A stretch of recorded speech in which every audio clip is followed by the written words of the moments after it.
لیکن کہنے لگی حضور بات اتنی ہے کہ دن میں تو مجھے چرخہ چلانے کا سوت کاٹنے کا وقت ملتا نہیں، لیکن رات جب ہوتی ہے زمانہ سو جاتا تو میں گھر کے کاموں سے فارغ ہو کے اپنا سوت کاٹنے کا کام کرتی ہوں، لیکن حضور میرے گھر میں چراغ نہیں ہے، میرے پاس اتنا پیسہ نہیں ہے کہ میں اپنے گھر میں ایک چراغ جلا سکوں، اپنے گھر میں چراغ جلا سکوں، بڑی غریب ہوں حضور، تو میں اپنا چرخہ اوپر چھت پہ لے جاتی ہوں، زمانہ سو جاتا ہے، میرے پردے کی بھی حفاظت رہتی ہے، اور جو چاند نکلتا نا، جو چاندنی ہوتی ہے نا، اس کی ایک روشنی ہوتی ہے نا چاندنی کی، میں اس چاند کی روشنی میں اپنا سوت کاٹتی ہوں اور حضور اپنا کام کرتی ہوں، بس یہی میرا کام ہے۔ لیکن کبھی کبھار ایسا ہوتا ہے کہ جس راستے پہ، جس گلی میں میرا گھر ہے نا، اس گلی سے بادشاہوں کے جلوس نکلتے ہیں۔ کیا ہوتے ہیں بادشاہوں کے جلوس؟ آپ نے دیکھے نکلتے ہیں بادشاہوں کے، تو ان کے جلوس میں بڑی روشنیاں ہوتی ہیں، فانوس بردار ہوتے ہیں، ہاں، شمع روشن کیے ہوئے ہوتے ہیں، شمع بردار۔ حضور جب میری گلی سے وہ جلوس نکلتا ہے تو اس جلوس کی روشنی کی وجہ سے میرا جہاں کام کر رہی ہوتی ہوں وہاں اجالا زیادہ ہو جاتا ہے، اور جب اجالا زیادہ ہوتا ہے تو میرے کام کرنے کا جو مطلب یہ ہے کہ روش وہ تیز ہو جاتی ہے، چونکہ اجالا تیز ہے تو کام تیز ہو جاتا ہے۔ روزانہ اگر میں 1 کلو کاٹتی ہوں تو اس دن 2 کلو کٹ جاتا ہے، روشنی تیز ہو جاتی ہے تو کام تیز ہو جائے گا۔ کیا حضور یہ جو 1 کلو زیادہ کٹ جاتا ہے یہ میرے لیے جائز ہے کہ ناجائز ہے؟ توجہ ہے؟ ذرا بھیجے میں گھسا کے بیٹھے سے میری ماں بہنیں بھی اور آپ بھی، ہے نا؟ ہمارا تو یہ عادت ہے کہ اگر کسی کا مال ہاتھ لگ گیا تو سوچتے ہیں کہ یار اس پہ تو میرے ہی حق میں ہاتھ لگا ہے، اب بتاؤ اس پہ کس کا ادھیکار ہے؟ وہ کس کے گھر لینے گئی؟ خود سے روشنی آئی نا۔ حضور جائز ہے کہ ناجائز؟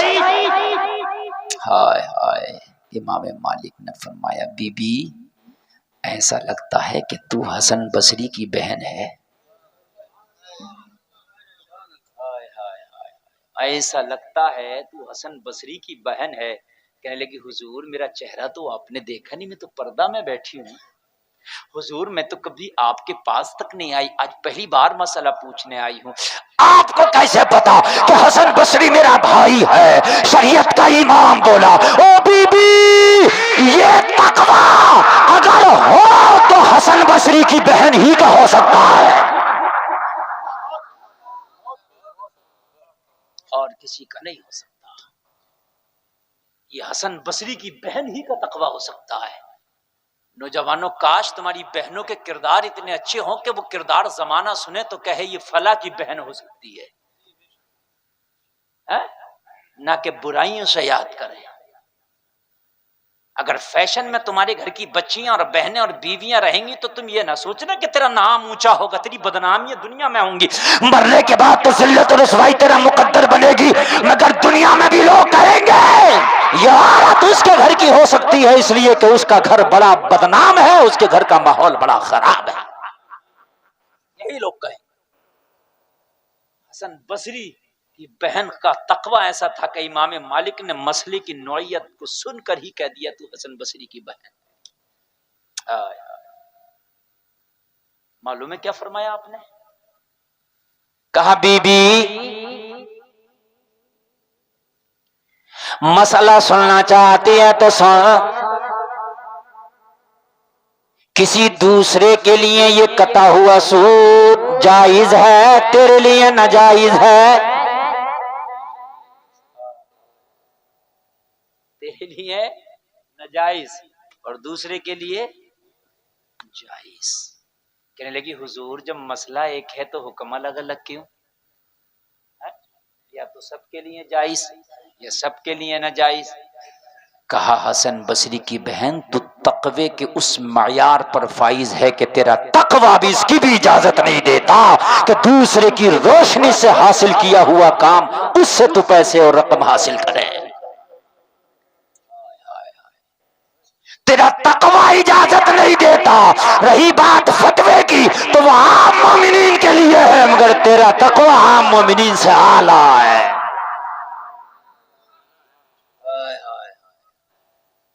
تم تو مسلمان ہو، راماتار اوم پرکاش کچھ کرے، کارا کرے، گورا کرے، وہ اس کا ہے، لیکن تو مصطفیٰ کا غلام ہے. تیرا تقوی کیسے حرام کے لیے جائز ہو جائے جو تجھے اجازت دے دے گا؟ میرے بھائیوں، اگر اپنی ہانڈی بنا رہے ہو تو اگر نمک بھی آپ نے اس میں حرام کا ڈال لیا نا تو سمجھ لیجیے پوری ہانڈی برباد ہو جائے گی. حضرت عمر ابن خطاب امیر المومنین ہے، خلیفہ دوم ہے، اپنے گھر بیٹھے کچھ کام کر رہے، رات میں حضرت علی تشریف لے آئے. رات میں حضرت علی کہنے لگے حضور، حضرت علی تشریف لائے. حضرت عمر بیٹھے کچھ کام کر رہے، چراغ جل رہا. حضرت علی آئے، کہنے لگے مجھے کچھ ذاتی مشورہ لینا آپ سے. ذاتی؟ حضرت عمر نے فرمایا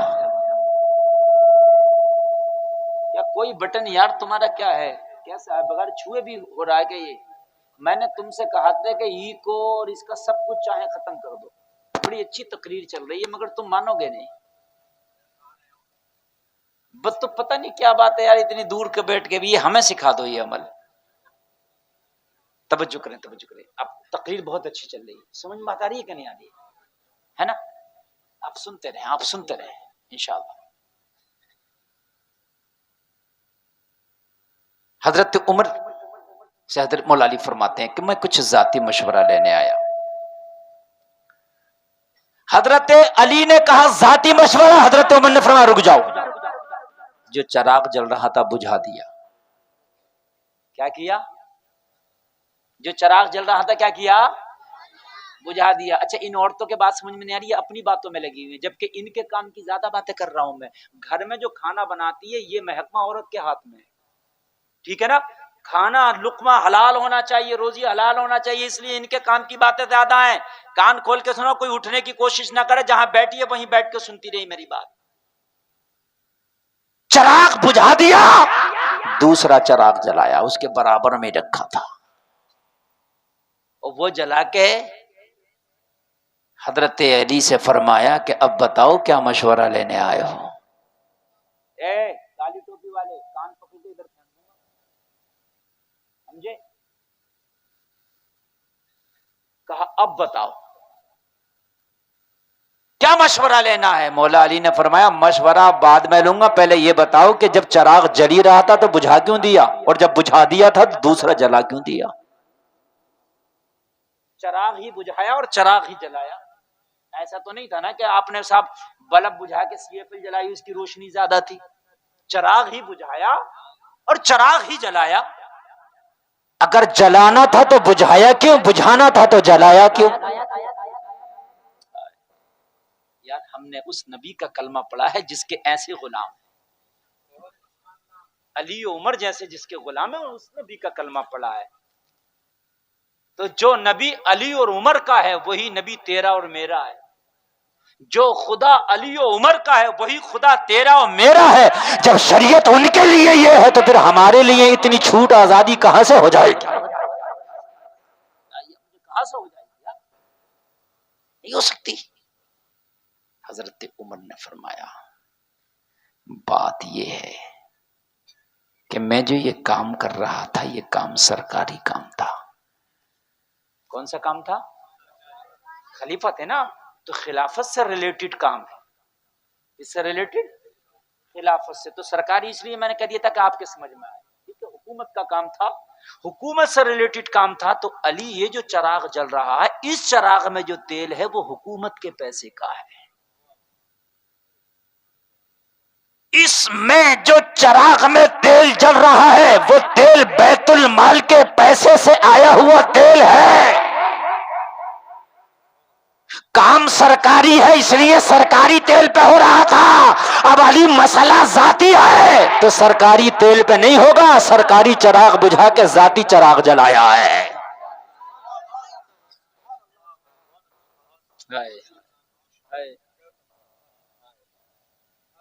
جب بات ذاتی ہے تو پھر سرکاری تیل پہ کیوں ہے؟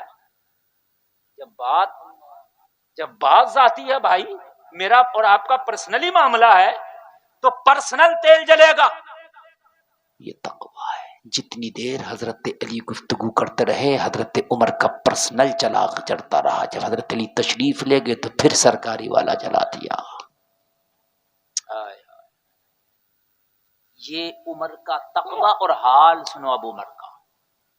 یہاں تو جمعے کی نماز پڑھ کے اپنے آپ کو غوث اعظم سے کم نہیں سمجھتا ہے، نہیں حقیقت بتا رہا ہوں میں میاں۔ 4 باتیں یاد ہو جائیں تو مولوی کا امتحان لینا شروع کرتا ہے کہ حضرت یہ بتائیے اور یہ بتلائیے، سمجھ رہے ہیں آپ؟ تھوڑی سی نیکیاں کر لے تو اپنے آپ کو سمجھتا ہے کہ بھئی جنت کا میں ٹھیکیدار ہوں۔ اور میرے بھائی اتنی نیکیاں کرنے والا عمر، حال معلوم ہے کیا ہے اس عمر کا؟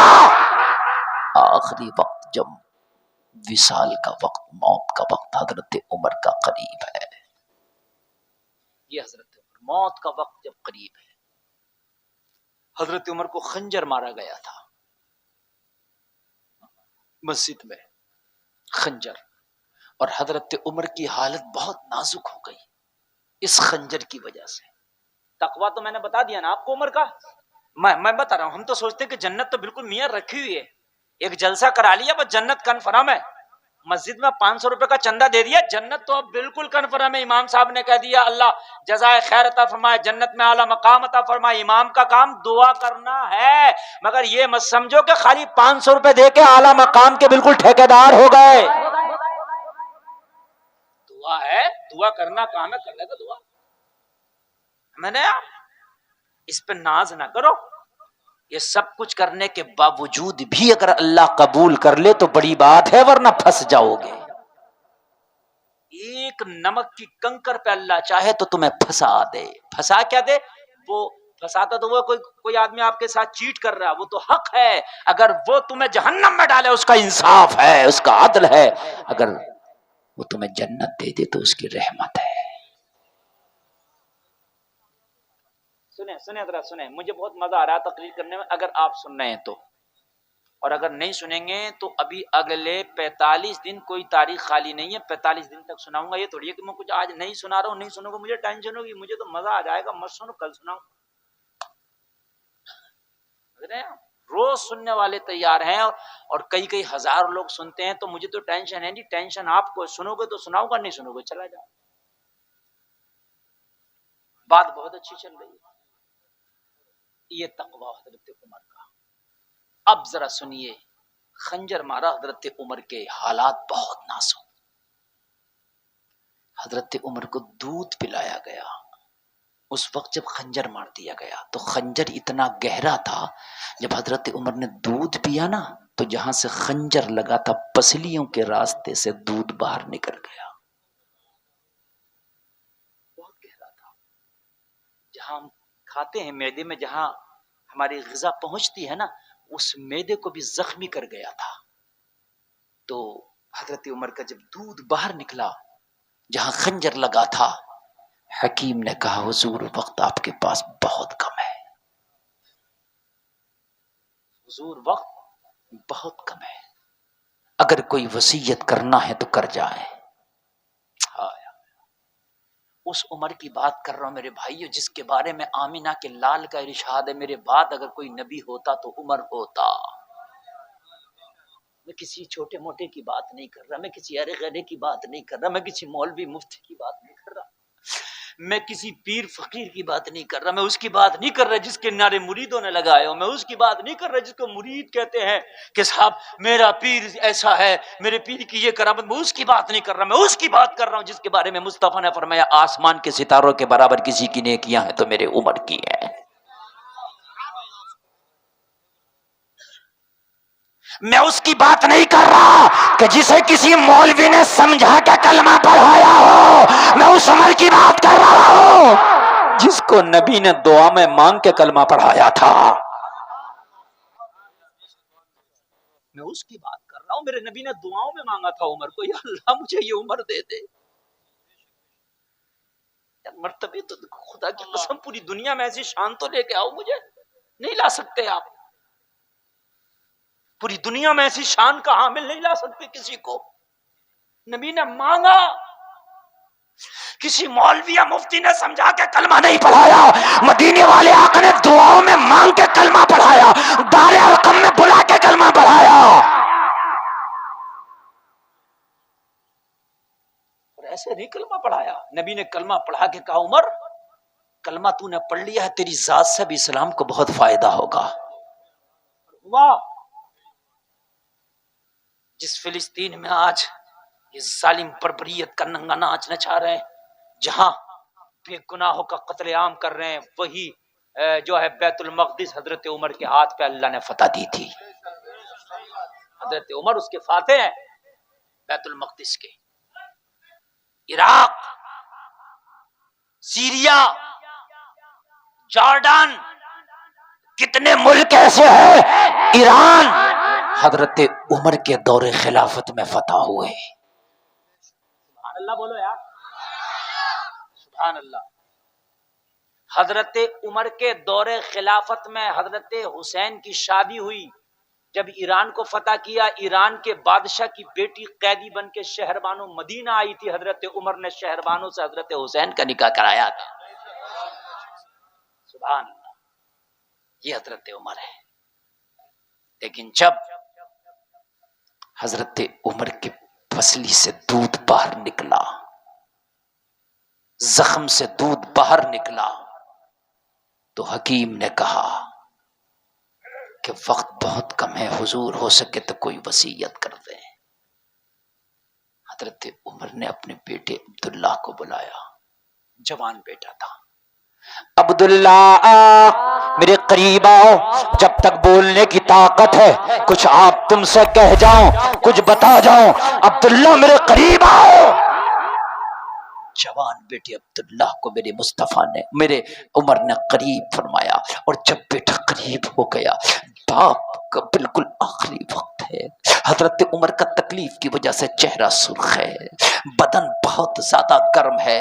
حضرت عمر نے فرمایا بیٹا عمر پہ 40 دینار کا قرضہ ہے. کس پر 40 دینار کا قرضہ؟ جس کی آدھی دنیا پہ حکومت تھی. کس پر 40 دینار کا قرضہ ہے؟ جو فاتح اعظم تھا. کس پر 40 دینار کا قرضہ ہے؟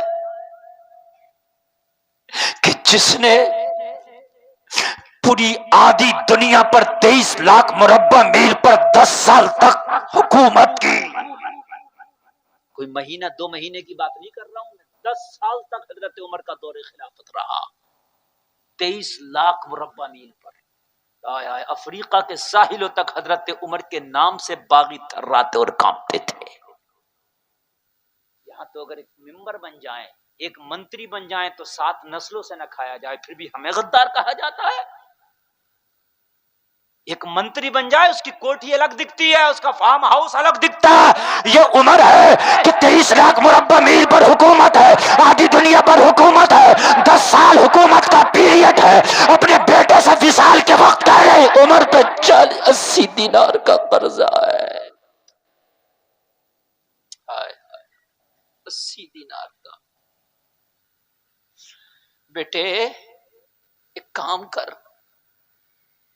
میرے فلا فلا رشتہ دار کے پاس جانا اور جا کے کہنا میرے بابا عمر 80 دینار کا قرضہ چھوڑ کے گئے, ہو سکے تو یہ قرضہ میرے بابا کا چکا دو.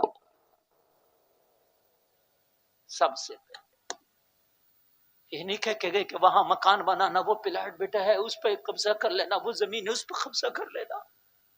نہ, میرا قرضہ ہے اسے اتارنا. بتایا فلا فلا کے پاس جانا, اور ہو سکتا ہے بیٹے, ہو سکتا ہے کہ وہ رشتہ دار بھی منع کر دیں, نہ اتار پائیں. ہائے عمر کو قرضے کی کتنی فکر لگی ہے. یہاں تو مرنے کے بعد بھی قبر کی مٹی ابھی باپ کی سیدھی نہیں ہوئی ہے، صحیح سے قبر نہیں بنی ہے، اور قبر پہ کھڑے ہو کے کوئی اعلان کر رہا ہوتا جتنے باہر کے مہمان ہیں سب کھانا کھا کے جائیں گے۔ یہ کون سا طریقہ ہے کہ کسی کا نکاح ہوا ہے کہ کسی کی بارات آئی ہے، ارے رات بھر اس کی بچیاں نے رو رو کے گزارا ہے، ارے صبح سے شام ہو گئی اس کے بچوں کے پیٹ میں لقمہ نہیں گیا، یہ کس کھانے کا تو قبر پہ ذکر کر رہا؟ ہونا تو یہ چاہیے تھا کہ قبر کی مٹی اچھی کر کے صحیح سلامت کر کے اعلان ہونا تھا، تو یہ ہونا تھا میرے باپ پہ کسی کا قرضہ ہے تو مجھ سے آ کے لے لے۔ اعلان ہوتا کہ کھانا کھا کے جائیں گے، اور خوب چلے ہوتے ہیں کھانے، میاں چار چار بھگونے اٹھ جاتے ہیں جس دن مرا ہے آدمی، اس دن اس کے بچے جو رات بھر روئے ہیں ان کے پیٹ میں لقمے نہیں گئے، ان کو کوئی نہیں پوچھ رہا، اور ہمیں دیکھ رہا ہوں پلیٹوں پہ پلیٹیں چل رہی ہیں، کھانے خوب اڑائے جا رہے ہیں، شرم نہیں آتی؟ ابھی ایک جگہ رمضان شریف میں انتقال ہوا، لوگوں ظہر کے بعد دفن ہوا، 8 بھگونے کھا گئے ظہر کے بعد رمضان شریف میں۔ کرنے کیا گیا تو مجھے بتا؟ کہ بریانی کھانے گیا تھا اور رمضان میں۔ یہ میری قوم کے حال ہے میرے بھائی، جو میں بتا رہا ہوں یہ میری قوم کے حال ہے۔ ہائے ہائے میرے بھائیوں، مرنا ہے ایک دن، مرنا بڑا سخت ہے، موت بہت سخت ہے۔ لوگوں اگر موت یاد کرو گے نا تو دنیا کی لذتیں بھول جاؤ گے۔ اگر گناہ کرنے کی عادت نہ چھوٹے، لوگ کہتے ہیں حضرت گناہ کی عادت نہیں چھوٹتی ہم سے، کون کہتا نہیں چھوٹتی؟ موت کو سامنے رکھ، قبر کو سامنے رکھ، گناہوں کی لذتیں چھوٹ جائیں گی، گناہ کرنے کی عادت ختم ہو جائے گی، لا تو موت کو سامنے۔ حضرت عمر نے فرمایا بیٹا فلا فلا رشتہ دار کے پاس جانا، اگر نہ اتارے نا قرضہ تو میرے فلا فلا دوست ہیں ان سے جا کے کہنا میرے بابا کا 80 دینار کا قرضہ ہے اسے چکا دو۔ ہائے ہائے کتنا خیال ہے، جبکہ ایک کو کہہ دیتے میرے رشتہ داروں سے بیٹے کہنا وہ قرضہ اتار دے، بات ختم ہو گئی ہے۔ لیکن نائب کا بھی نائب اگر وہ منع کر دیں تو ان کے پاس، ہائے ہائے عمر کو کتنا خیال ہے یار، کتنا خیال ہے عمر کو، دنیا سے جاؤں تو کس حال میں جاؤں، کتنا خیال ہے ان کے پاس جانا۔ بیٹا میرے رشتہ دار منع کر دیں تو میرے دوستوں کے پاس جانا، اور میرے دوست بھی منع کر دے تو علی کی بارگاہ میں جانا، کوئی نہ دے تو علی سے کہنا میرا قرضہ پھر علی چکا دیں گے۔